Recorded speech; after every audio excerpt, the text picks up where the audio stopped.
Hi all, இன்றைக்கி நம்ம food and days சேனலில் ஹெல்த்தியான கேரட் சட்னி எப்படி பண்ணுறதுங்கிறத பார்க்கலாம். இதுக்கு தேவையான இன்க்ரீடியன்ட்ஸ்: காஞ்ச மிளகாய் 6, புளி கொஞ்சமாக எடுத்திருக்கேன், 3 கேரட், சின்ன சின்ன மீடியம் சைஸ் கேரட் எடுத்திருக்கேன், சின்ன வெங்காயம் 10லேருந்து 15, பூண்டு 4 பல், கொரியாண்டர் பவுடர், உப்பு. இதுதாங்க தேவையான அளவு. எண்ணெய் கொஞ்சம் ஊற்றிக்கிட்டு தாளிக்கிறதுக்கு காஞ்ச மிளகாய், புளி, பூண்டு எல்லாத்தையும் தாளிச்சிக்கோங்க. நம்ம உரித்து வச்சுருக்க சின்ன வெங்காயத்தையும் ஆட் பண்ணிவிட்டு நல்லா வதக்கிக்கோங்க. வதங்கினோன்னே கேரட்டையும் போட்டு வதக்கிக்கலாம்.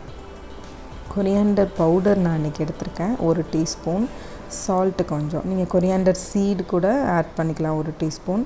போட்டுட்டு தண்ணி கொஞ்சம் ஊற்றி ஒரு 2 டேபிள் ஸ்பூன் போல் தண்ணி ஊற்றி நல்லா வதக்கி எடுத்துக்கோங்க. இதை மிக்ஸி ஜாரில் ட்ரான்ஸ்ஃபர் பண்ணிவிட்டு சட்னி போல் நல்லா அரைச்சிக்கோங்க.